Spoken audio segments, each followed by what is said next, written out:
달밖에 남지 않은 이태원 참사 국정조사, 여야가 연장 여부를 추후 논의하기로 하면서 연장 가능성이 제기됩니다. 1월 국회 소집과 일몰법 논의에 대해선 여야가 의견을 달리했습니다. 김진표 국회의장과 윤석열 대통령이 제안한 선거구제 개편이 새 정치권 화두로 떠올랐습니다. 대안으로 꼽히는 중대선거구제 도입에 현직 의원들의 합의가 필요한 만큼 논의가 본궤도에 오를지 주목됩니다. 국민연금 보험료율과 소득대체율을 조정하는 등의 연금 개혁 방안이 국회에 보고됐습니다. 수급기 시 연령을 늦추자는 방안도 나왔는데 국회 연금개혁특위는 오늘 제시된 방안들을 추려 연금개혁 입법안에 반영할 예정입니다. 오늘 파워인터뷰에선 허은하 국민의힘 위원과 함께 당협위원장 인선으로 내용에 휩싸인 국민의힘 상황을 비롯해 대통령실 신년 인사에 대신 문 전 대통령을 찾은 이재명 대표의 초청장 논란 등 정치권의 최대의 쟁점을 짚어보겠습니다.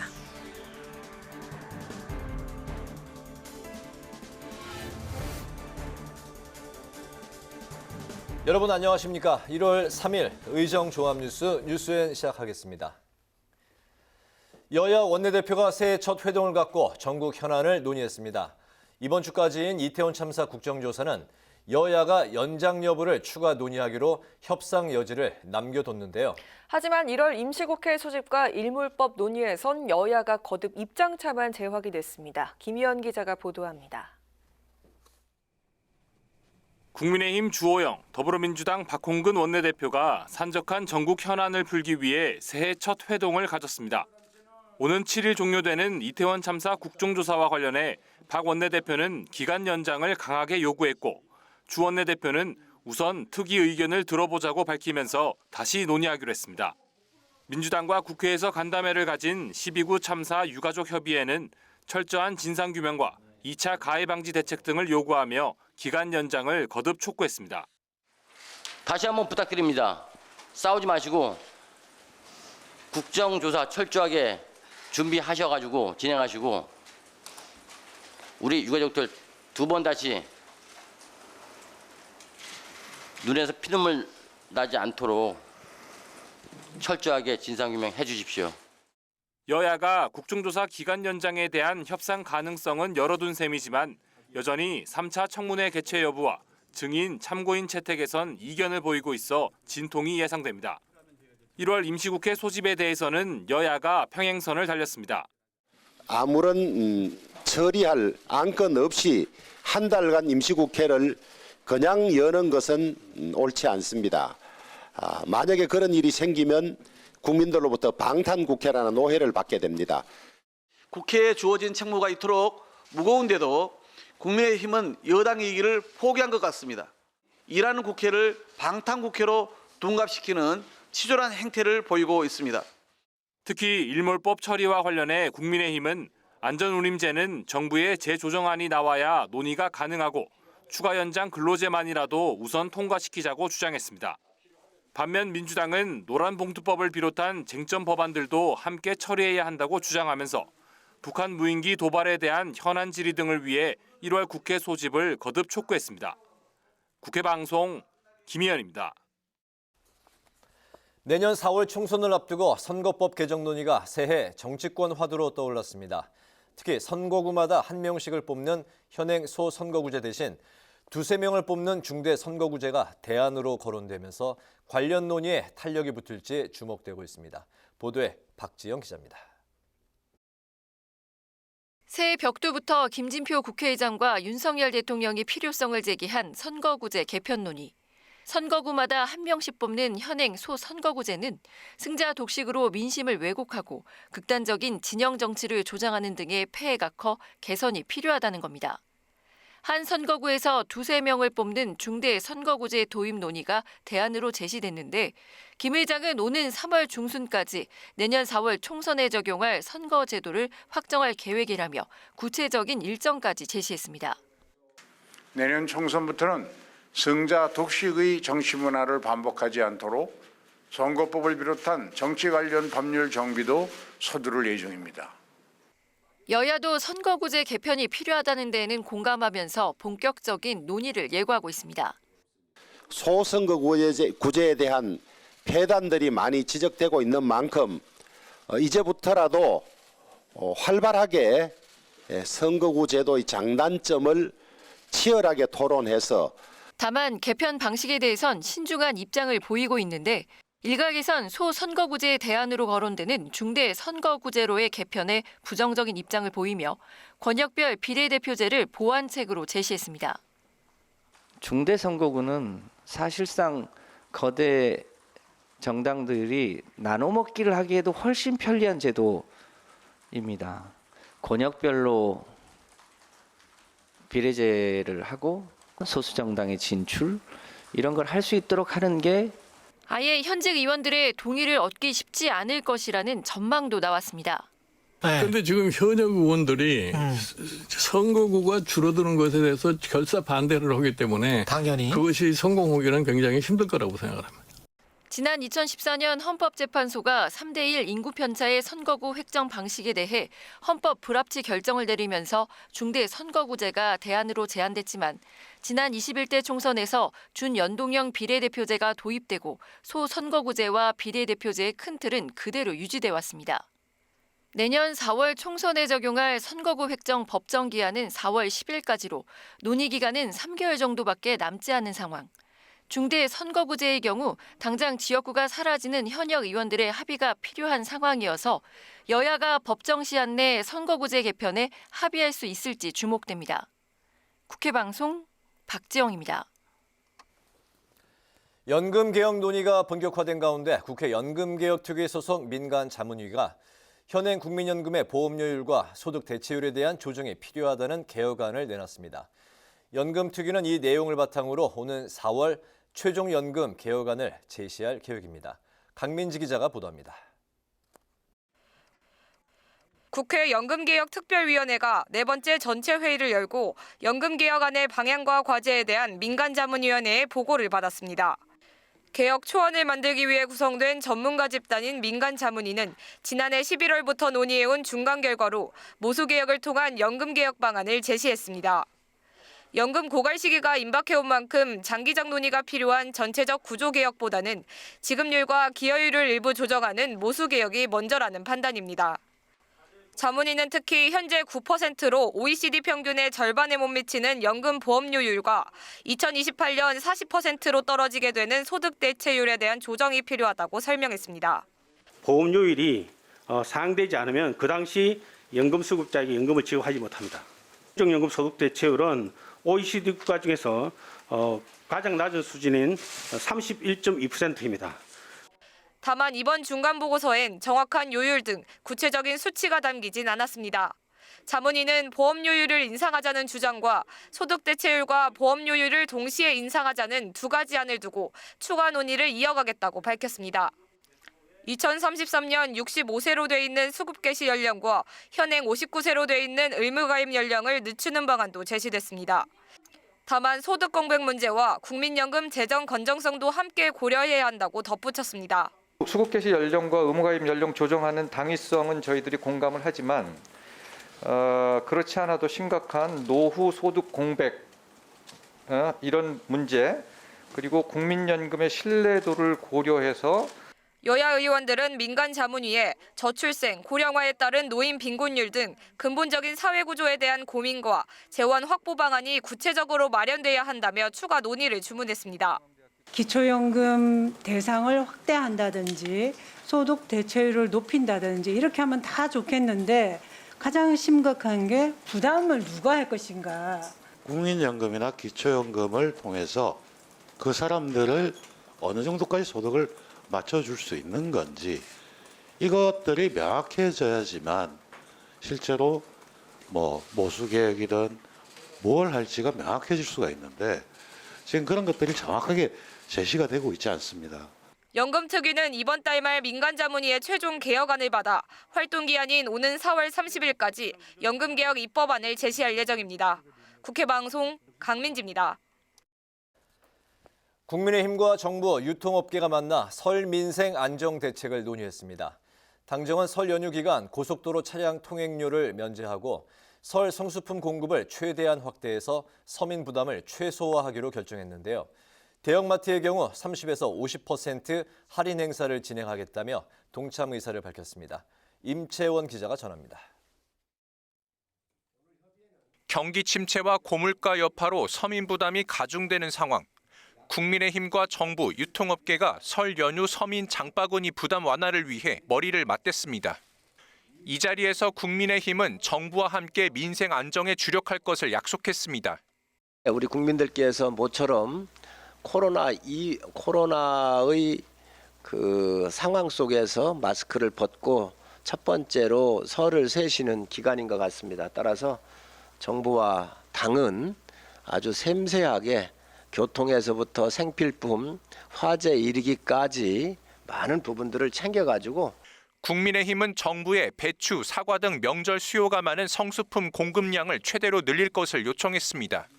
또 정부가 농축수산물 할인 쿠폰 행사를 최대로 지원하도록 하고 특히 조류독감 확산으로 인한 계란값 상승을 우려해 방출 수급에 신경 써달라고 밝혔습니다. 협의회에 참석한 유통업계 측도 대형마트의 경우 최대 50% 할인 행사를 진행하기로 하는 등 설 장바구니 부담 완화에 동참하기로 했습니다.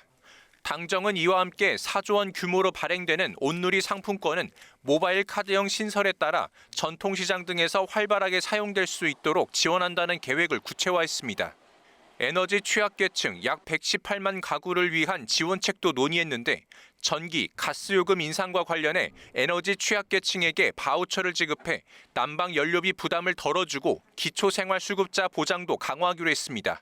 서민 장바구니 부담을 경감하기 위해 주요 성수품 중심으로 수급, 가격 안정에 집중하는 한편 겨울철 취약계층 에너지 비용 부담을 대폭 줄여드리고 금융 취약계층의 대출, 상환 부담 경감에도 만전을 기하도록 하겠습니다. 이 밖에 당정은 설 연휴 이동량을 고려해 오는 21일부터 24일까지 고속도로 차량 통행료를 면제하고 주차장 무료 개방을 추진합니다. 정부는 이 같은 논의 내용을 반영해 내일 설 민생 안정 대책을 발표할 계획입니다. 국회방송 임치현입니다. 국민의힘이 어제 민주당 이재명 대표와 문재인 전 대통령의 만남에서 나온 민주주의 후퇴와 폭력적 지배 발언을 비판했습니다. 주호영 원내대표는 원내대책회의에서 문 전 대통령께서 신년에 민주주의 후퇴를 언급한 것은 잊히고 싶다는 본인 말씀과 맞지 않다고 지적했습니다. 성일종 정책위 의장은 폭력적 지배가 난무하는 시대라는 이 대표 발언에 대해서 정부 여당에 대한 대안 없는 비난이라고 비판했습니다. 국민의힘과 민주당이 내일 여야 3+3 정책 협의체를 재가동하고 정부 조직법 개정안 협상을 이어갑니다. 김성환 민주당 정책위 의장은 오늘 기자간담회에서 지난 연말 예산안 협상이 길어지고 일몰법 문제 논의로 모임을 갖지 못했다며 이같이 밝혔습니다. 한편 여성가족부 폐지 여부가 쟁점인 정부 조직법 개정안에 대해 김 의장은 민주당은 반대 입장이라고 밝히고 정부 여당 측 대안이 나와야 할 것이라고 강조했습니다.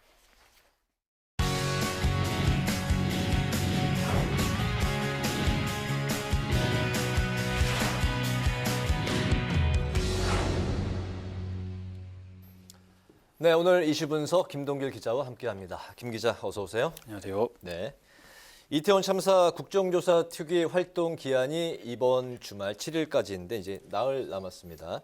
그 청문회만 이제 2차례 남은 거죠? 네, 그렇습니다. 이제 청문회는 2차례, 내일과 이제 오는 6일 2차례만 남아 있는데요.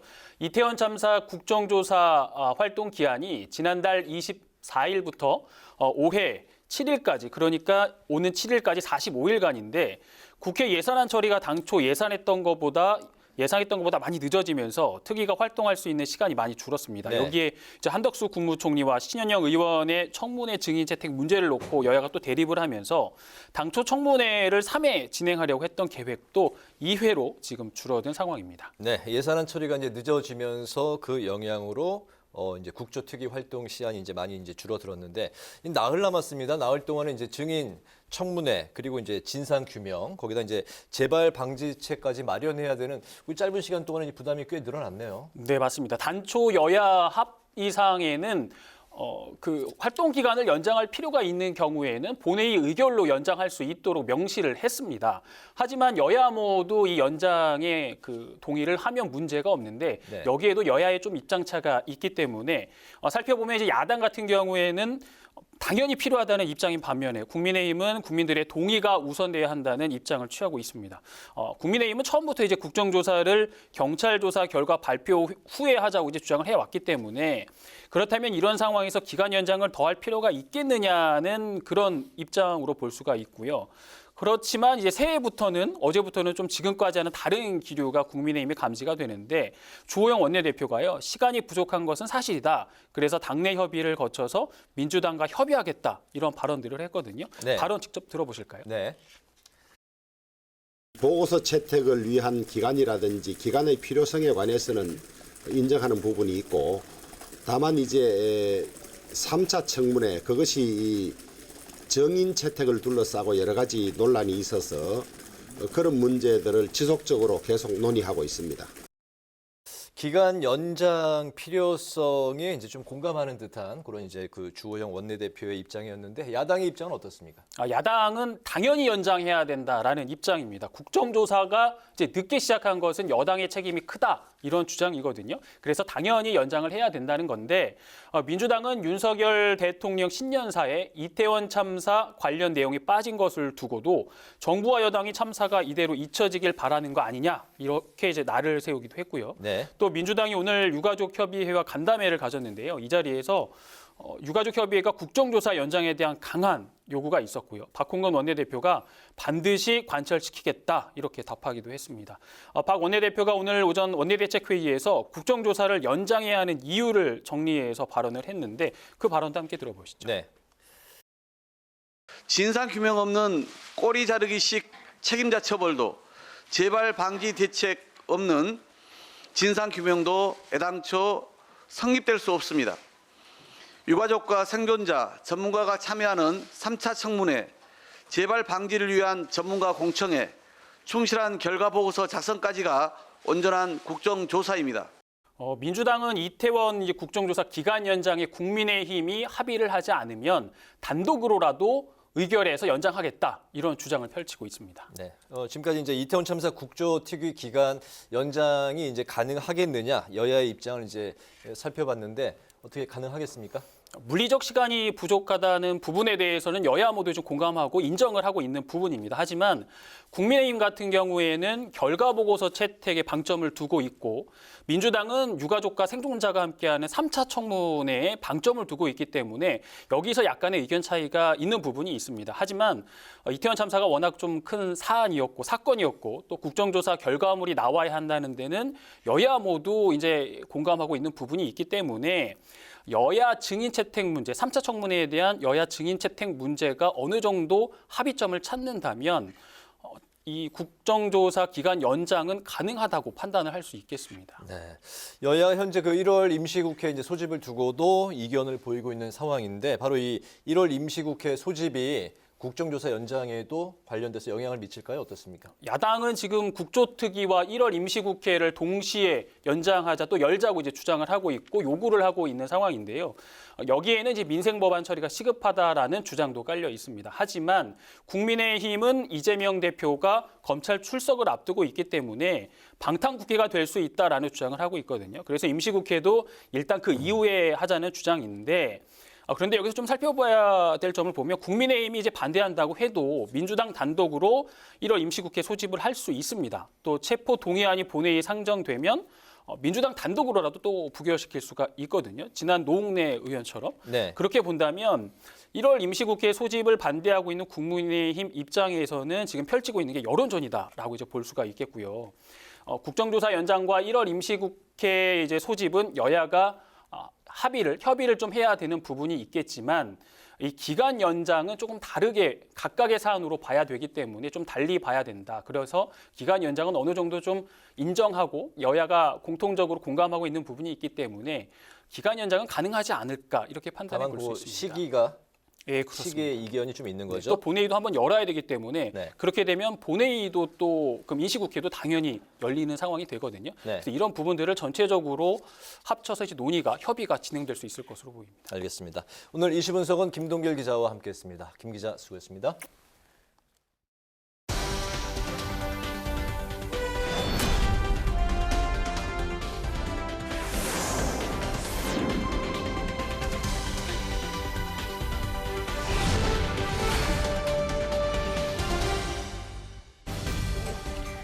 3일 정치권의 뜨거운 말말말 강하랑의 정치톡 시작하겠습니다. 첫 번째 정치톡은 내가 원조 TK입니다. 어제 국민의힘 당권 주자들이 보수의 심장인 대구에서 너도 나도 TK와의 인연을 강조했습니다. 우리 조상이 540년 전에 안동에서 강릉으로 이주했습니다. 이만하면 원조 TK 자부해도 될 것 같습니다. 그리고 저 처가가 구미입니다. 구미 선산입니다. 아까 권성동 의원님이 원조 TK 하시던데요. 제가 왜 대구 경북 강원동지 여러분들하고 늘 생각이 같을까 했는데요. 제가 모태 TK더라고요. 내 어머니 고향이 보수의 심장 TK인 거에 대해서 항상 자부심을 느낍니다.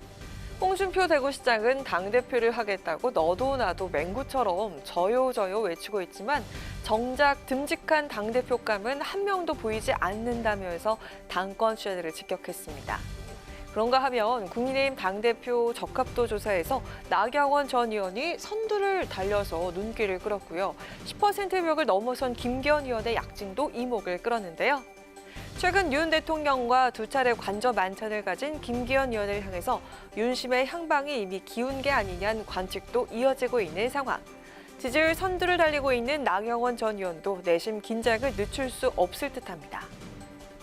지금 맡고 있는 일을 하고 어떻게 조율할 수 있느냐에 대한 고민이 있습니다. 나가라 말라 이렇게는 말씀 안 하시겠지만 그래도 대통령께서 저한테 인구 문제 업무를 맡기셨기 때문에 이런 부분에 대해서는 충분히 말씀을 더 나눠야 되지 않나요?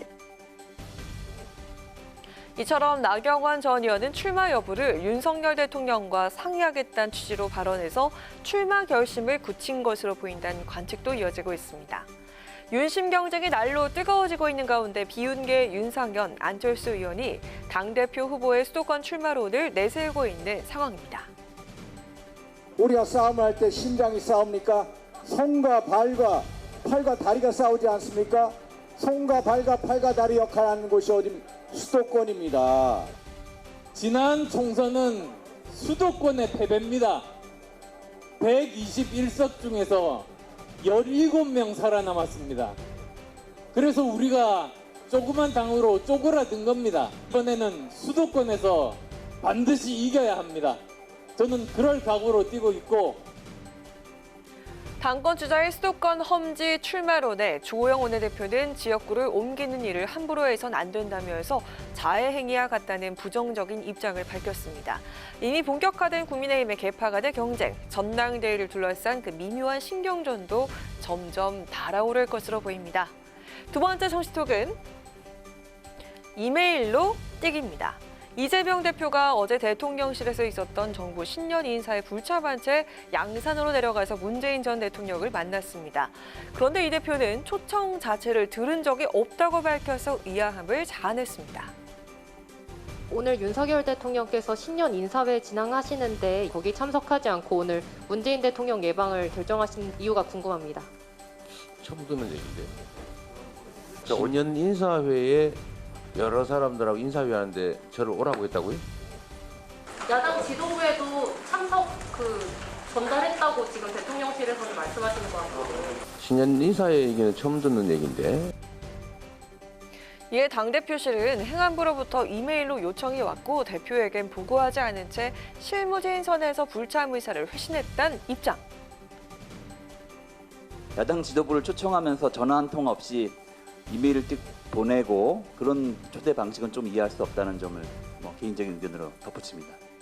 야당 대표를 초청하는데 이렇게 이메일 하나 찍 보내고 그리고 4시간 전에 보내면서 빨리 답변을 해달라 라고 하는 것 자체가 기본적인 도리가 아닌 거죠.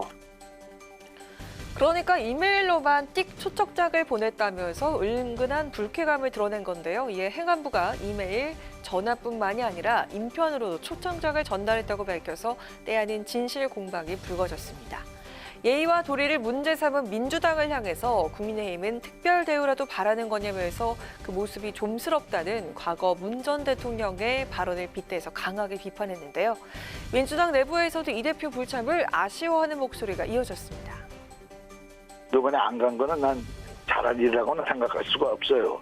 그러나 대통령실에서 아주 정말 세심한 배려를 전제로 합니다. 나 같은 경우에는 대통령이 직접 전화한 적도 있어요. 그럼에도 불구하고 종이찍 쫙 보냈다든지 전자로 왔다든지 이름에도 불구하고 참석했어야 된다고 나는 생각해요. 초대 방식을 문제 삼는 야당과 그걸 또 정쟁으로 받아치는 여당. 어찌됐든 제1야당 대표만이 빠진 정부의 신년 인사회는 여러모로 아쉬움이 남는 장면입니다. 새해 진정한 협치의 모습을 원하는 국민들의 바람이 아직은 너무 먼 얘기일까요? 지금까지 강아랑의 정시톡이었습니다.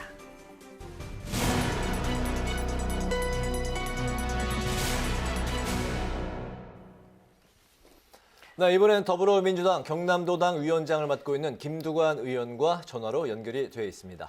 노무현 문재인 전 대통령을 배출했던 경남인 만큼 새해 권리당원 10만 명을 목표로 내세우며 활약을 펼치고 계신데요.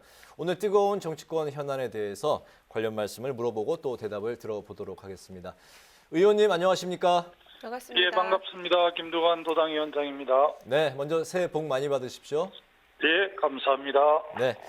이재명 대표와 당 지도부가 새해 둘째 날 일정으로 문재인 전 대통령을 예방을 했습니다. 물론 신년 인사 차원이다 이렇게 이제 밝혔지만 국민의힘 입장에서는 검찰 출석을 앞두고 문심에 기대려 한다 이렇게 이제 깎아내렸는데요. 이 비판에 대해서 어떤 입장이실까요? 국민의힘에서 문심에 기대려 한다고 하는 비판에 대해서는 동의하지 않고요. 새해 첫날 봉화에 노무현 대통령 모욕에 참배를 했고 이튿날 어제죠. 어제 경남 양산 팽산마을에 있는 문재인 대통령을 예방을 했었거든요. 우리 당초에 현장 지금 최고위원회가 잡혀 있었습니다. 그래서 우리 당의 그래도 가장 큰 어른인 문재인 대통령이시기 때문에 인사드리는 게 자연스러운 일인 거고요.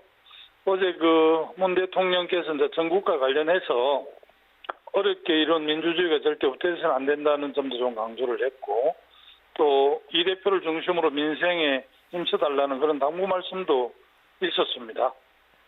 네. 네, 이재명 대표가 새해 첫날에 노무현 전 대통령 묘역을 참배를 했는데요. 미리 봉화마을을 찾았던 김경수 전 지사도 함께해서 서로 안부를 묻고 덕담을 나눴다고 하는데 이 의원님께서도 현장에 동행하셨던 걸로 알고 있습니다. 이 대표와 두 사람 사이에 어떤 얘기가 오갔고 또 분위기는 어땠는지 궁금한데요. 이재명 당대표하고 이제 우리 당 최고위원들이 봉화마을 묘역에 참배를 하고 권 여사님을 예방하기 위해서 이제 사제에 갔었는데요. 마침 권양숙 여사님하고 한담을 나누고 있던 김경수 전 지사를 만났거든요. 뜻밖에 만났고 두 분이 만나서 서로 안부 묻고 새해를 맞이해 덕담 나눈 정도였습니다. 저희들도 매우 좀 몸을 추스리고 쉬고 계신 줄 알았는데 와 계셔서 저도 반갑게 만났고 건강에 이상이 없나 새해 복 많이 받으라는 덕담 나누는 정도였지 특별한 다른 이야기는 없었습니다. 제가 옆에서 지켜봤지만. 네, 알겠습니다. 민주당 지도부가 대통령실 신년 인사회에 이제 불참을 했는데 이걸 두고 여야 신경전이 오갔습니다. 민주당에서는 절차 문제 그리고 예우 문제를 이제 지적을 했는데 초청 형식이 예우를 갖추지 못했다 그런 게 지적을 했습니다. 하지만 원로들 안에서는 그럼에도 불구하고 대화 물꼬를 트기 위해서는 참석을 했어야 됐다. 이렇게 이제 또 이렇게 반대된 입장도 나왔습니다. 어떤 대응이 적절했을까요? 어떻게 보십니까? 특히 지금 여소야대 전국이고요. 작년에 이제 예산안을 가지고 여야가 좀 첨예하게 대립을 해서 법정 기간도 넘기고 또 정기국회 마지막 날인 9일도 넘겨서 23일에 작년 12월 23일에 이제 2023년도 예산안이 합의가 됐지 않습니까?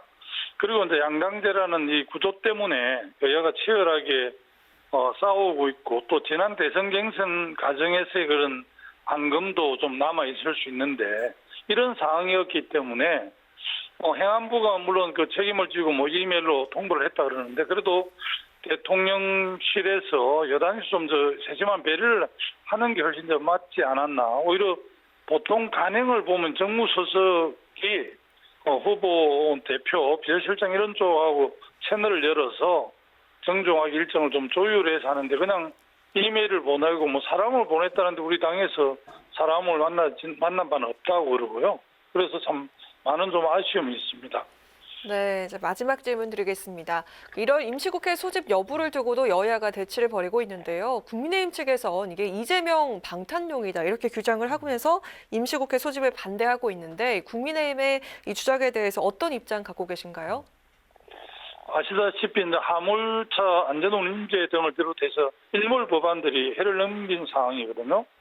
또 쌀 생산비를 보전하는 양국관리법도 그렇고 노란봉투법을 비롯해서 민생이법 또 윤석열 정부가 하려고 하는 정부조직법, 공공기관장 임기일치법 등 여러 현안들이 많이 있습니다. 그래서 이런 거와 관련해서 이제 임시회를 열려고 하는데 조용 대표께서 불체포 특권 운운하시더라고요. 결국 근데 이재명 대표를 겨냥해서 한 이야기 같은데 이재명 대표는 지금 검찰 조사를 받지 않는 상황이고 일단 지금 소환이 요청이 있어서 아마 지금 일정을 조율하고 있는 거거든요. 마침 이재명 당대표가 지금 문제가 돼서 체포 영장이 떨어지는 걸 전제로 해서 방탄국회를 운운하는 것은 야당 대표에 대한 예의도 아니고 매우 무리하다고 저는 그렇게 얘기를 합니다. 네, 오늘 말씀은 여기까지 듣겠습니다. 고맙습니다. 예, 감사합니다. 네, 김두관 더불어민주당 의원님과 이야기 나눠봤습니다.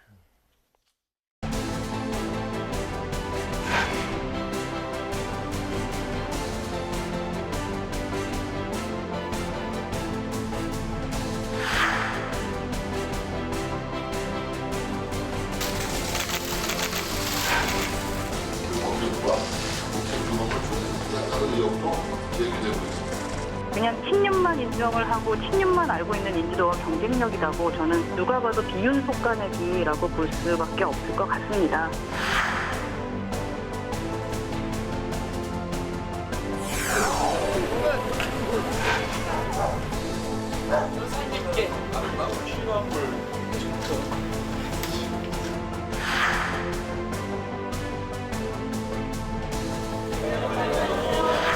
맞이하여 당원 동지들과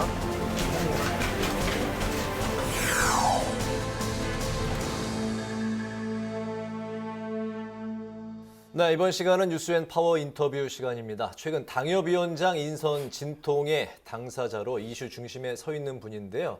허은하 국민의힘 의원과 함께 할 텐데 본격화된 국민의힘 당권 경쟁 속에 윤심 논란을 비롯한 당내 상황을 자세히 짚어보도록 하겠습니다. 의원님 어서 오십시오. 반갑습니다. 네, 반갑습니다. 네. 새해 복 많이 받으세요. 새해 복 많이 받으십시오. 네. 그 현안 얘기를 이제 본격적으로 나누기 전에 그동안 이제 당 수석 대변인, 원내 부대표, 네. 재작년 이제 4월부터 한 2년, 한 3년 가까이 이제 활동을 하신 거죠. 네. 굉장히 폭넓게 정말 그 왕성한 활동을 하셨는데요.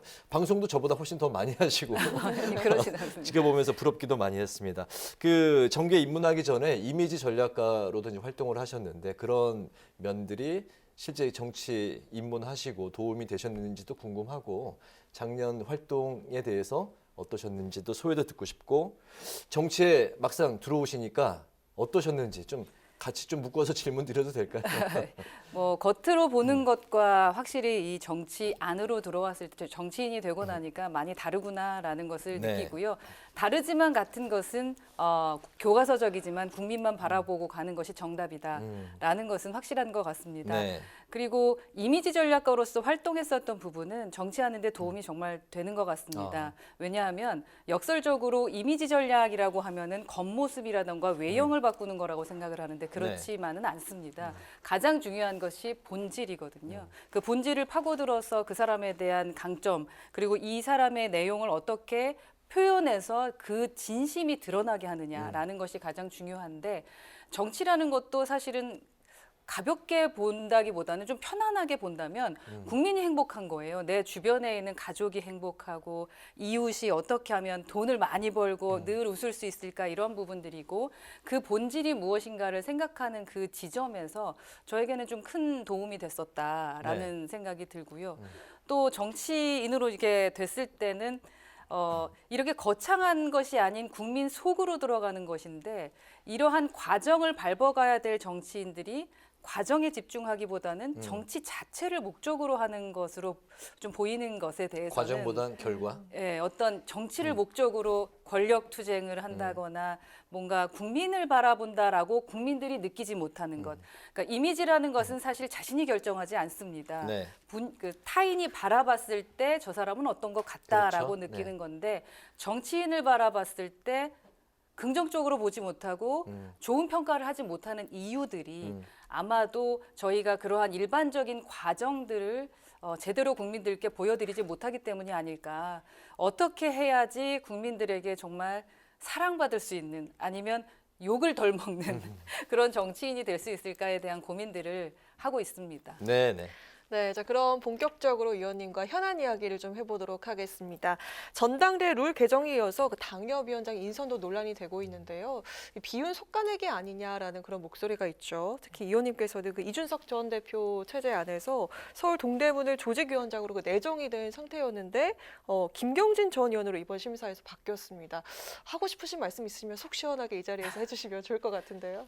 그동안 이제 좀 심사가 좀 보류 상태였었죠. 네, 뭐 제가 5월인가요? 그때 내정이 네. 조강특위에서는 내정이 됐었고 그 최고위에 들어가서 그러니까 최종 의결이 됐어야 되는 부분인데 최고위 자체가 열리지 못하는 상황들이 계속 됐었어서 네. 지속적으로 기다리고 있었던 상황입니다. 근데 뭐 당에서 결정해서 재공모 하라고 해서 재공모에 응했고 면접도 보고 그렇게 기다리고 있었던 중이고요.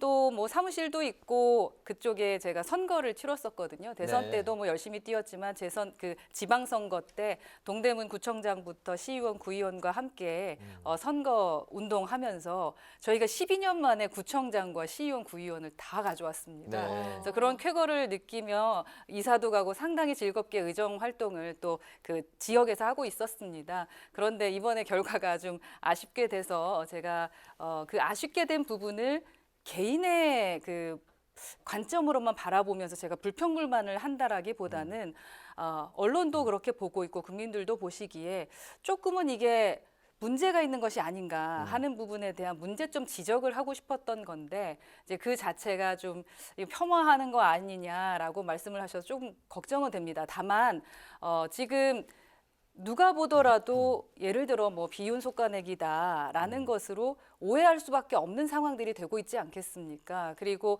또 어떤 분 같은 경우는 이해할 수 없는 절차죠. 사실은 당협위원장의 원서를 내기도 어려운 상황이었음에도 그분이 갑자기 사면이 되면서 그 다음 날 이렇게 당협위원장으로 임명이 될 수 있었다. 이러한 절차들을 어떻게 설명할 수 있을 거냐는 겁니다. 그래서 지금까지 지역 관리를 열심히 해 오시면서 저처럼 한 18명이 그 기다리고 있었던 분들이 계시고 또 다른 뭐 사고 당하면서 기다리셨던 분들이 이건 좀 절차적으로 문제가 있지 않나. 만약에 사전에 내정이 됐었던 것으로 무언가 절차가 만들어진다면 그동안 열심히 일해왔던 당협을 관리하셨던 분들은 조금은 억울할 수 있을 것 같다라는 생각에서 당의 공정한 그 절차에 대한 이야기를 소리 높이고 있습니다.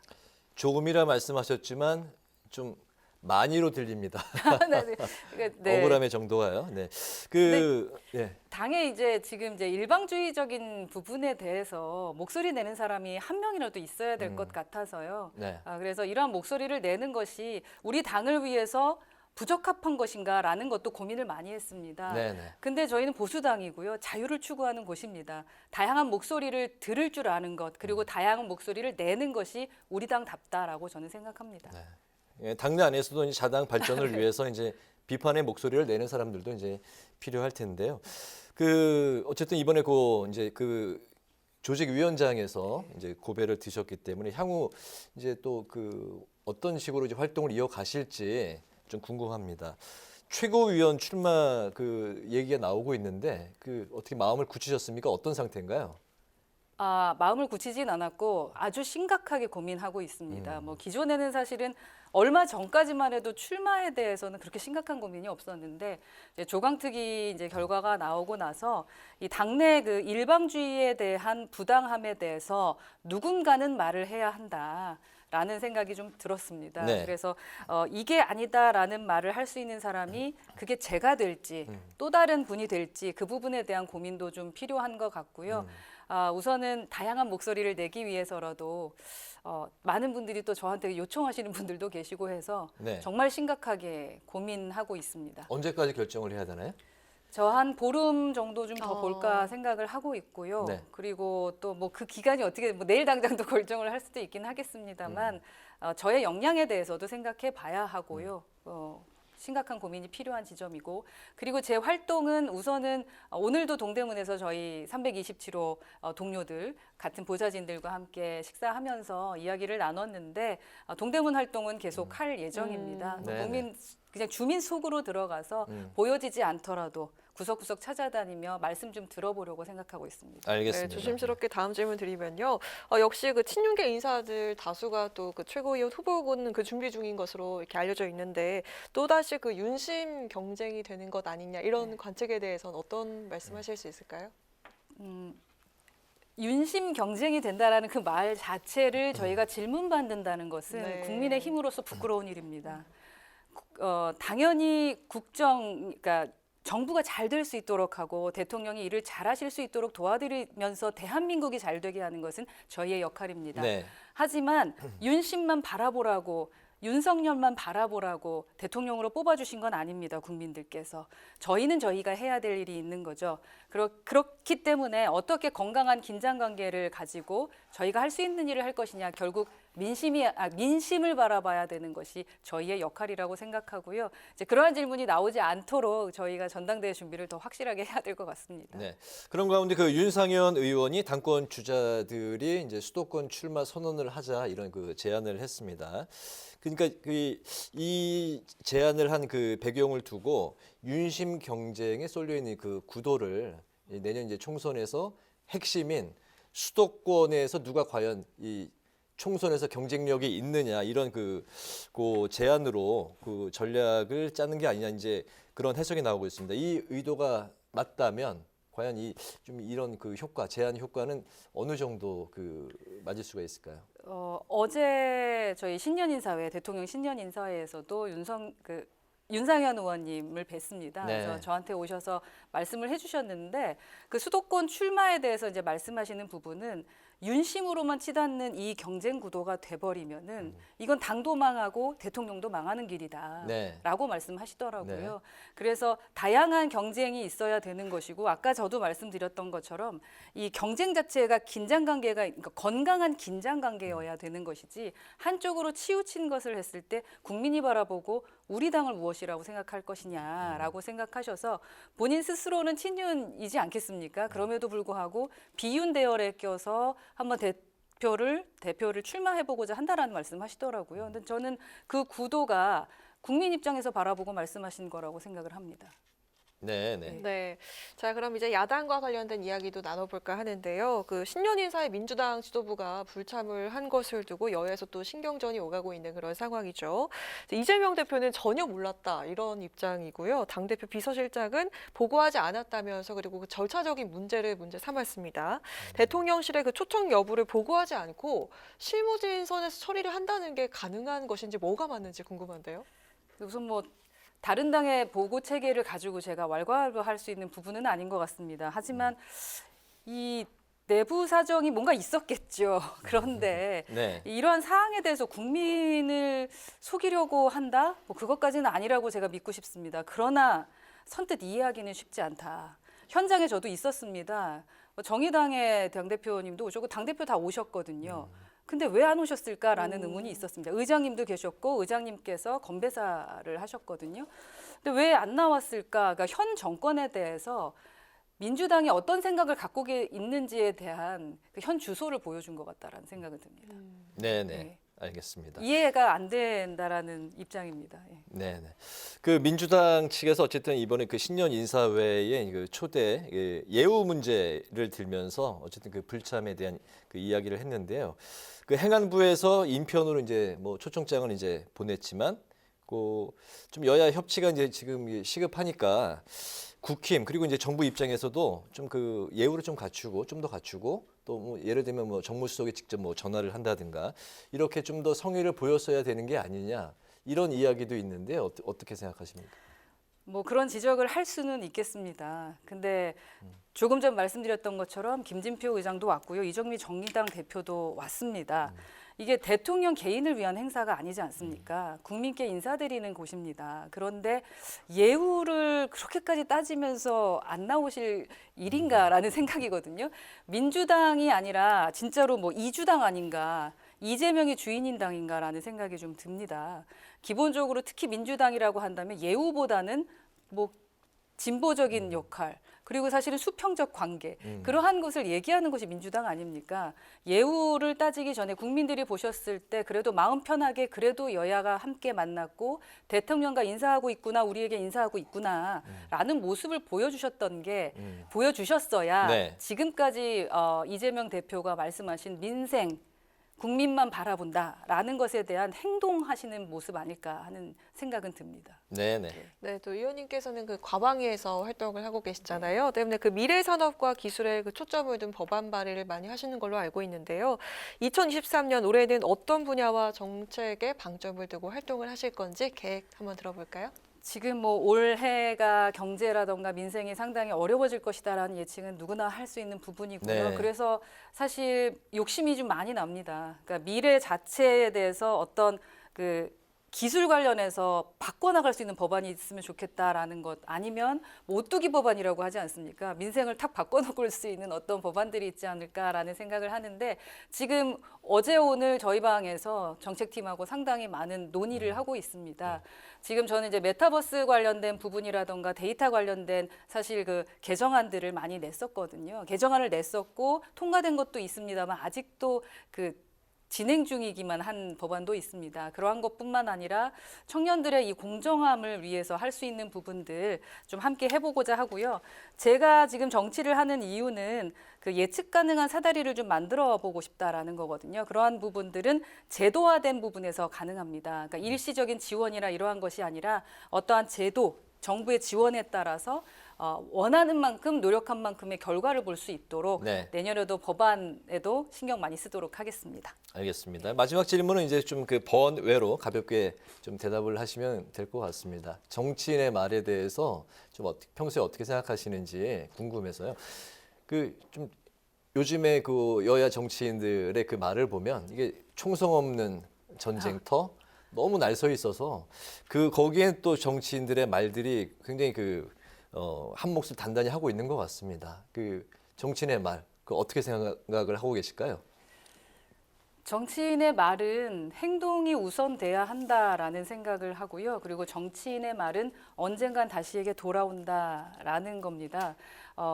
기존에 했던 말로 자신의 발목이 잡히기도 하고 여러 가지 무거움이 정말 있는 것 같습니다. 그래서 저도 사실 방송 나와서 말할 때 되게 조심스럽고 이러한 것들을 보면서 자꾸 준비하게 되는 것은 내가 과거에 했던 말과 지금의 말이 같은지, 그리고 만약에 바뀌게 된다면 왜 이렇게 바뀌게 됐는지에 대한 것과, 말은 그럴싸하게 하는데 사실은 행동하지 않는 정치인들도 상당히 많은데 그러다 보면 말에 힘이 빠지죠.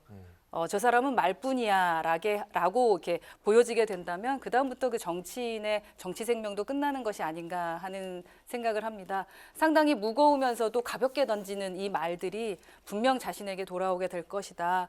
그래서 조금 더 이제 조심해야 되는 부분 아닌가 하는 생각은 듭니다. 알겠습니다. 네.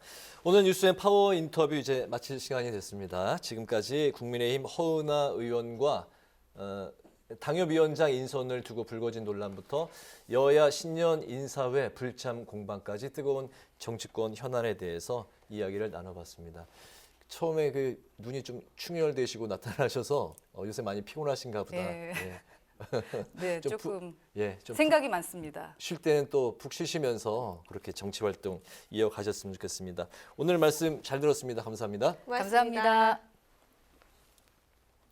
연일 매서운 한파가 이어지고 있는데요. 수요일인 내일 서울의 아침 기온이 영하 9도까지 떨어지면서 바람이 불면서 체감 온도는 더욱더 낮아질 것으로 예상됩니다. 최강 한파라고 해도 무색할 추위로 전국이 꽁꽁 얼겠습니다. 옷차림을 비롯해서 건강관리 특별히 유의하셔야겠습니다.